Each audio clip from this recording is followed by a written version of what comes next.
Hey, WokeNFree Nation, Newsly is an audio app for iOS and Android.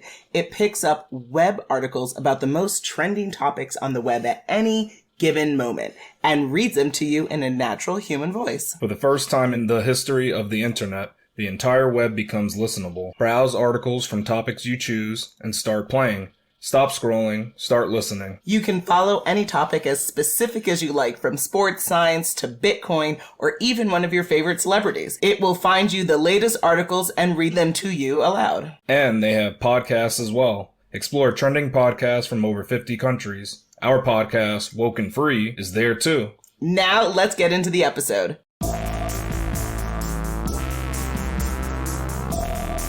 Hi, it's Natasha. And Khalil. And we are the co-hosts of WokeNFree. Thank you for tuning in to our 324th episode of WokeNFree.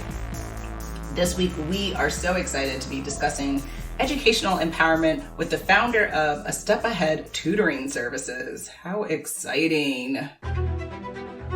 To learn more about our guest, who I had the privilege of going to high school with, Gabrielle Crichlow is the owner and director of A Step Ahead Tutoring Services. She brings a wealth of academic excellence as well as proven record of tutoring to the field of education.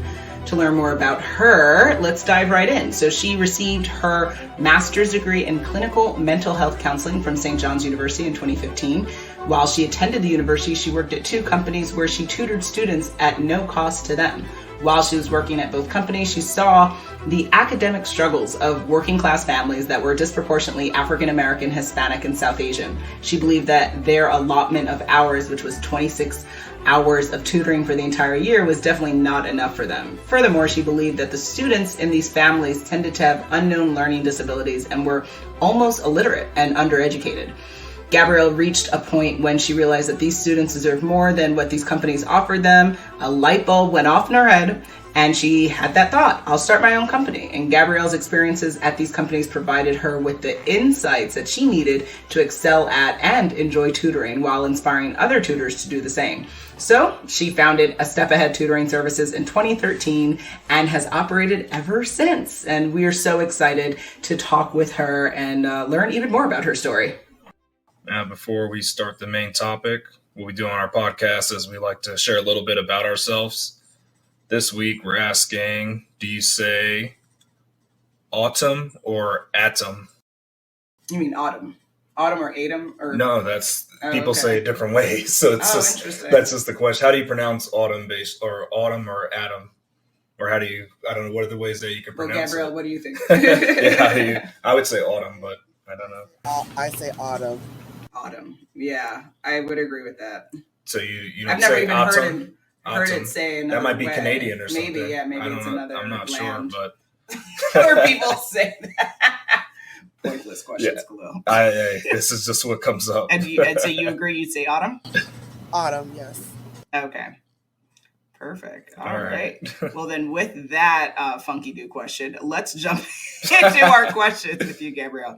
So, we love having entrepreneurs, especially Black-owned businesses, come on WokeNFree and share their story. So first out of the gate, could you share a little bit about yourself and kind of what your entrepreneurial story is in launching A Step Ahead Tutoring Services? Yeah, so I started my business because, well, just to go back, I was a private tutor for I think 10 years before I started my company. I started off working at an after-school center for college, and then I did that for a few years, and then I was there for work study, so I ran out of money, and then I looked into being a private tutor. I did that for maybe like 5 years after that, and I think the company shut down. So then I did it for myself for maybe another 4 years, and then I just decided it just kind of came to me like how awesome would it be to hire people and to create something that's my own and not have to work for people. And so I happened to go to a small business workshop, at my church for a completely different reason. But then listening to the speakers, I was inspired, and I just decided I'm just going to take the leap of faith, and here I am today, 10 years later. That's awesome. Oh, wow. Very cool. Now, just a follow-up to that, how has the journey been in reality compared to what you thought it or expected it to be?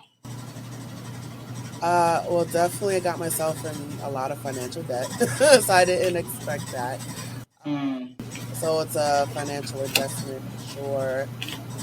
Definitely investing time for sure, ups and downs. I need to hire people, fire people. I felt like an imposter. I wanted to give up. Definitely a lot of ebbs and flows. So I guess I had a more unrealistic expectation of entrepreneurship. Got into it. It was just like, nope, that's not what it is. Interesting. Okay. Yeah. But I think I stuck it out for so long because I saw a lot of good came out of it. Mm-hmm. The good outweighed the bad. So especially with students, I get to see like how they progress after months, even after years, and seeing like my tutors and how I'm able to financially help them. Mm-hmm. Kind of seeing the benefits and just kind of seeing the ideas in my head manifest onto paper and then manifest onto social content. I'm able to see those things. So it's not without its issues, but Yeah. but I think it's definitely worth the ride. And before we go on, just quickly, can you just speak to what are the services you tutor in and the age groups you work with? Yeah, so pretty much all subjects. So math, reading, writing, history, science. In terms of age groups, it's kindergarten all the way up to 12th grade and some college. Nice. Well, my tutors and I, we also do in-home tutoring for our area, New York City. Mm-hmm. Also do virtual tutoring as well across the country. Okay. All right. That makes sense.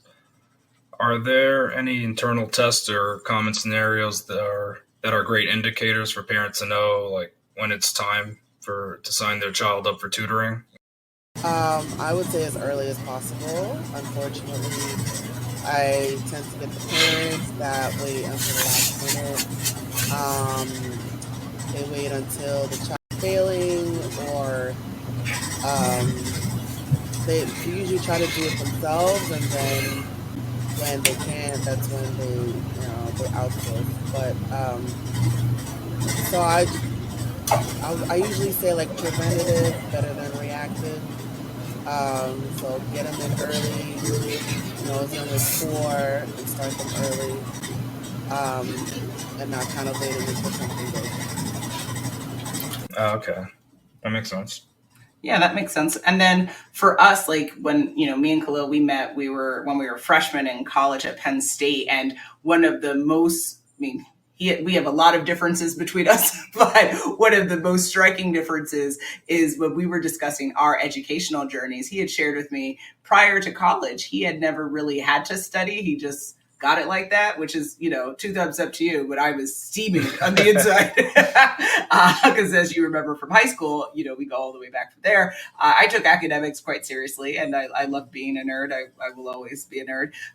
Could you share a little bit around, based on your experience through your business and all the wonderful students you've worked with, like, what does it take to be successful at like studying, retention, and like really making pathways, for academic goals that children or parents are setting for themselves? I mean, honestly, it depends on the student. For some students, like you said, your husband just got it like that, or some other students need a little bit more work. It also depends on how they learn. So do they learn better from hearing something, so they learn better from touching something, visualizing something. So I think it depends on the student and how they retain and how they learn and how they process. But definitely, like, just, but generally speaking, like, of course, again, not waiting until the last minute. Like, study early, start your essay early, not the day before. Yeah. Well, how would you say like AI plays a role with this too, right? Like now that there's so many students that are like, why do I need to write an essay when I can just chat GPT this, right? Or copy AI it? Yeah. So I'm not totally against AI for papers, but I think if you use it as a study tool, and not to write entire papers, but if you use it as a tool for research, I think that's some handy. But now schools are implementing systems now that check AI, so it's not foolproof anyway. But and especially now that schools are becoming more digitized and there's a lot more work on computers, there's more systems in place that are checking it. So they won't be able to get away with it. Yeah. Okay. And I remember, I forgot his name already, but Neil deGrasse Tyson. Yes. One of the things that he suggested was do an oral exam. Ooh. To be written down and happen. Oh, interesting. Wow. I would excel at that. Yeah, that would definitely that'd be a no-go for me. That would be in my wheelhouse for sure. I would that makes me tantalized. Yes. You like that idea, right? Let's go. But it would get, you know what it would do? It would enforce that people learn how to present better. And it would help people understand the true art of storytelling. There's a beginning, middle, and end. And there's a level of confidence that one needs to show up in spaces and really show their best self. So how are you doing an oral exam on in math? Well, that's math. They're going to ask you math problems and you're solving it out loud. I imagine you're speaking to like history or English or something of that effect, right? Okay. Yeah. That can make more sense. I understand it in that. Yeah, but history, that would be really hard, right? Because to remember all the dates and stuff, like in 1869, like, ooh, child. Yeah, that's interesting. It's up a good point. Like, does everything have to be a test? Like, what about PowerPoint presentation? What about go back to dioramas if you want to? Oh, that's interesting. Okay. Not everything has to be, and I think like the concept of a test is for convenient grading. But even just thinking outside the box, I think that's another way to look at education. Oh wow. Okay. Yeah. Okay. And also, we know that you're in the podcasting space just like us. Could you go into the story behind your podcasting journey? Yeah, so I started about 2 years ago. It was, again, another thing that just kind of came to my mind. But I wanted to create it started because of the pandemic and being forced to go virtual with tutoring. But then just as I learned about Zoom and Facebook Lives and all the social media lives, I was like, oh, it's cool to interview people and to have a talk show going. But I wanted to have a space where I can talk to people about issues that are prevalent in education. So things like, life as a parent or learning disabilities. What's it like that disability, having a child with that disability.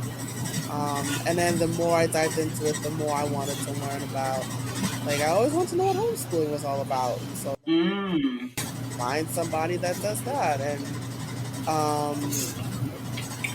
just as I got into various social media groups, so people trying to get on podcasts, it's the more things that pop up for me that like, oh, that's interesting. I would love to learn about that. So a lot of it is a learning experience for me, and that I don't know what a lot of stuff is, and so the chance to learn about that, but also I'd want to have open dialogue about like what's it like, being a man, for example, Mm.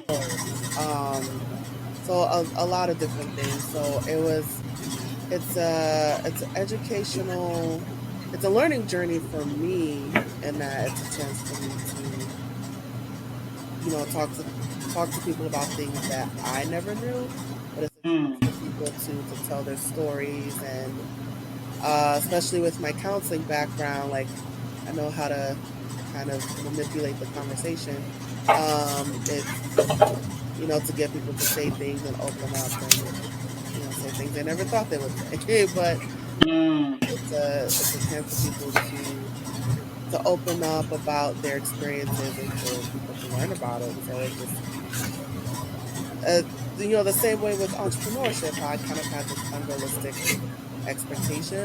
With podcasting, I don't want to say unrealistic, but I had kind of a singular expectation, and then the more I dived into it, the more abstract it became. Yeah. It's been amazing, and having the technology to do it, Mm-hmm.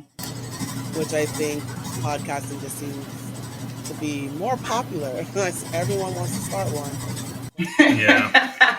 Facts. It's there. Yeah. It's just put a Facebook Live. It's just to record and upload. Mm-hmm. Oh, okay. So it's just like, well, everyone's doing it now, and even the big time celebrities are adding it to their own shows. So because the technology is there, and it's just kind of easy to do a Facebook Live, and then all you need is a phone, and that's kind of it.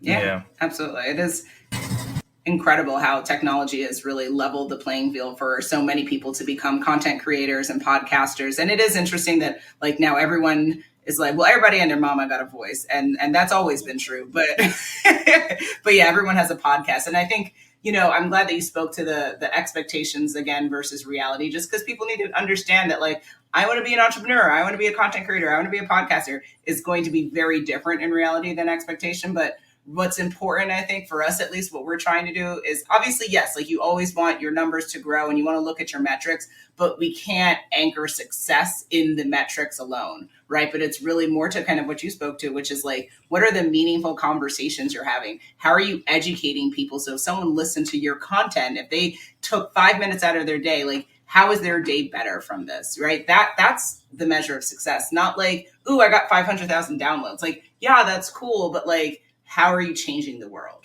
right? So that's what we try to gear to. But it's hard to, because people look at your numbers and they're like super judgmental and they're like, oh, that's cute. You do that for fun, right? And it's like, or I'm growing, stop being judgmental. Thank you and goodbye. But with that, we are closing in on the end of 2023, which sounds like heresy to say, but it's just a reality. If you were to say this year had a theme, what would that be? What would this year's theme be for you, and why? The theme of this year, I gotta think about that. Maybe the year of being different. Ooh, I like that. Explain. It's just I just feel myself doing like kind of the same thing like every single time, every single year. And I think this year is like, okay, I don't want to do the same thing anymore. I want to be different. I want to be bolder. So it's just not being so not generic, but just taking chances and doing things I never thought about, and challenging myself more. So if anything, it's just a year of difference. This year I push myself more and challenge myself more. Love that. Ooh, love that. All right. Okay. Well, speaking of difference, what are 3 things you wish you knew before becoming an entrepreneur? Is there anything you had to do different?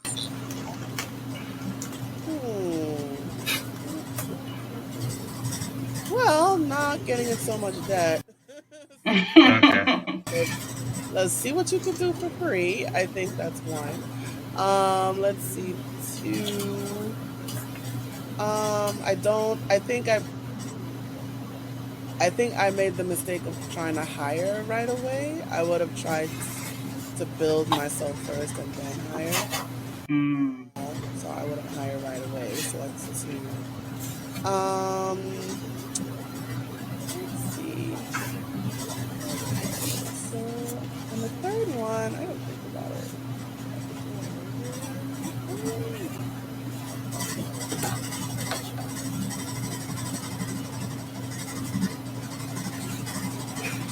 I guess I would have invested more time with social media. I waited until the pandemic to really get into it. So it's like to do the Facebook groups and the parent groups. So if anything, I would have utilized social media a lot more. Okay. That makes sense. Okay. And with that, as a Black educator, and you work with children, I imagine, who are of the same or similar background, along with other children as well. What advice do you have for Black parents who are either homeschooling or in traditional schooling and or are just like trying to figure out what's the best way to ensure that their child gets a good and meaningful and supportive type of educational experience?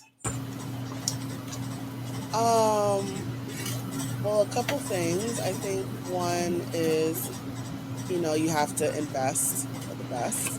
I think, unfortunately, I do see this with, people of color, and that they try to go the cheap route, and the good tutors, you have to be willing to pay more. Not that I'm shading,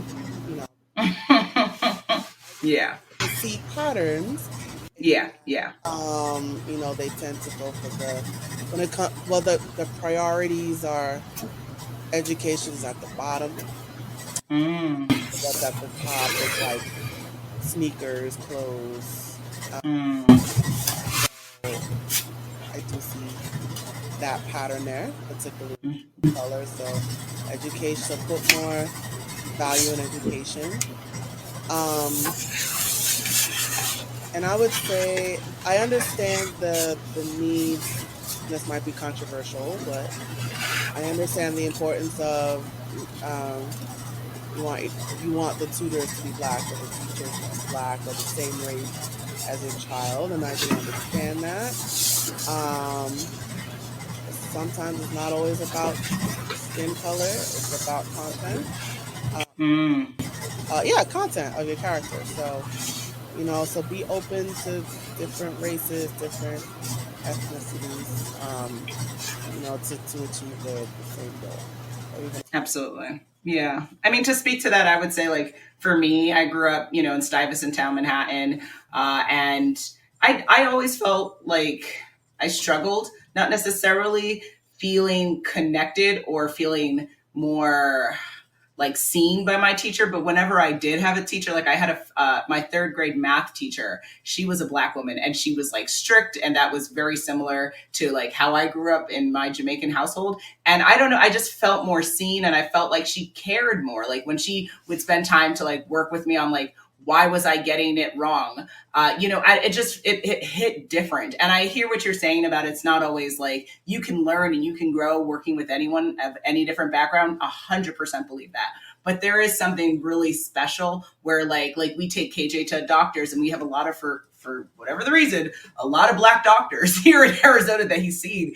And it just feels more special to like, for him to be able to be treated by somebody of his community that like, it just feels like the person cares in a different way maybe, but I don't know. What do you think, Khalil?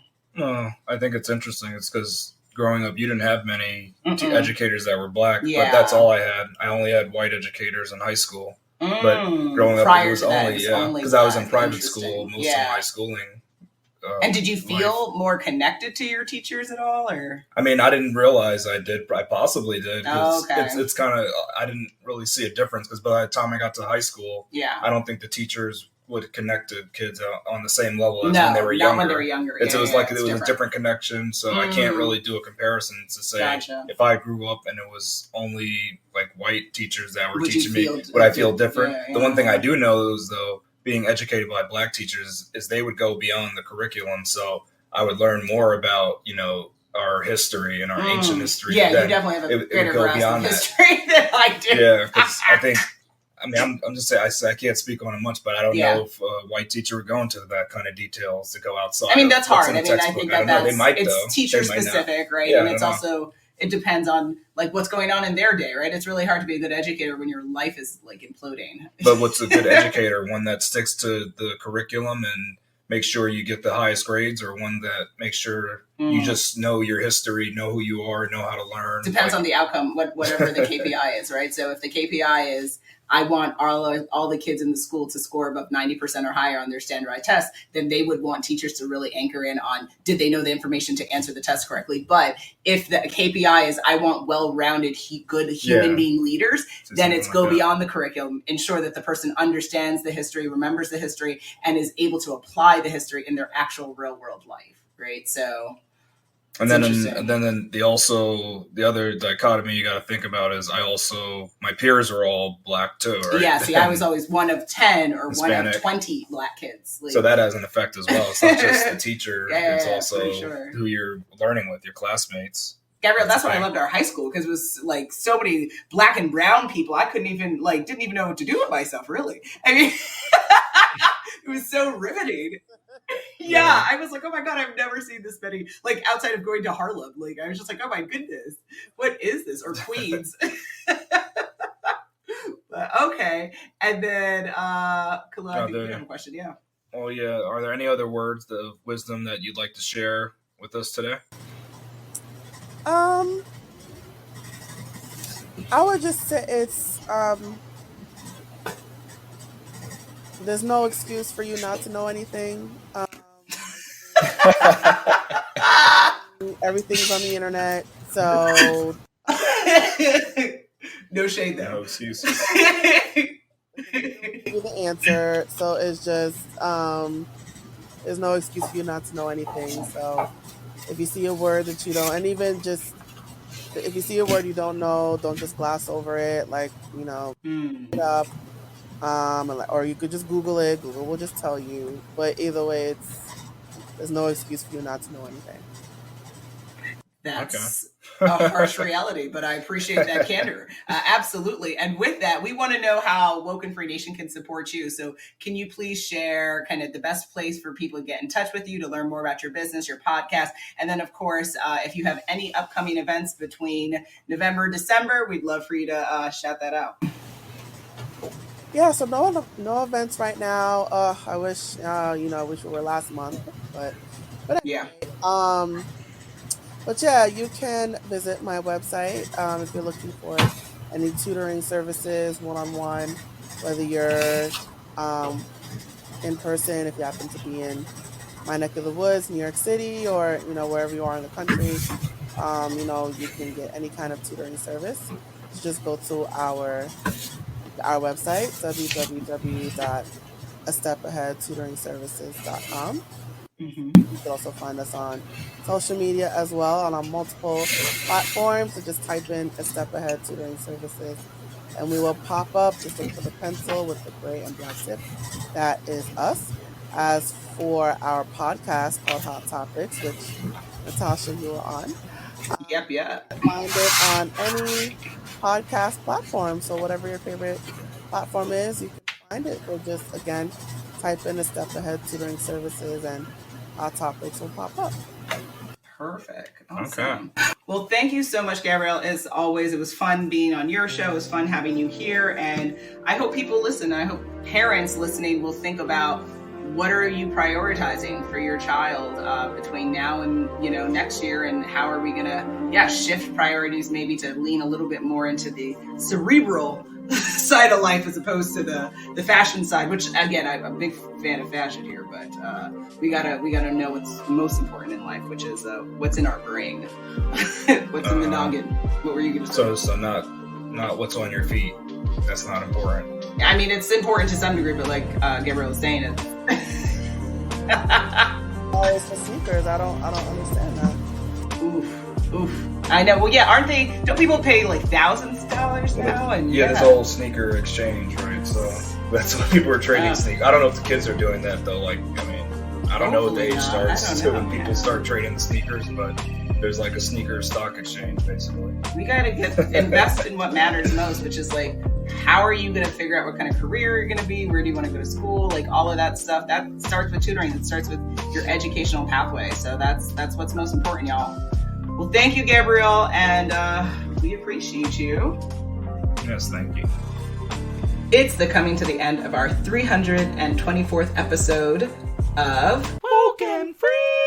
And again, we had such a wonderful time discussing educational empowerment with the founder of A Step Ahead Tutoring Services. And with that, we hope you enjoyed it as well. What should folks do now, Khalil? Come back next week for the new WokeNFree Wednesday episode. Make sure you follow us on social media to follow along in the conversation. And make sure you tune in next week for WokeNFree Wednesday to join the conversation at WokeNFree.com. Absolutely. If you're interested in submitting a topic or any suggestions for us, definitely reach out to us on our contact us page at WokeNFree.com. That's WokenFree.com. Again, on social, would really love your engagement and chat and fun to be had on Facebook, Instagram, Twitter, YouTube, TikTok, Pinterest, and LinkedIn at WokeNFree. And all sponsorship and collaboration queries should be directed to our contact us page at WokenFree.com. If you didn't already subscribe, please do share the episode and make sure you come back to join the conversation every Wednesday for WokeNFree Wednesdays. Remember, WokeNFree is more than a podcast. It is a way of life. Till next time.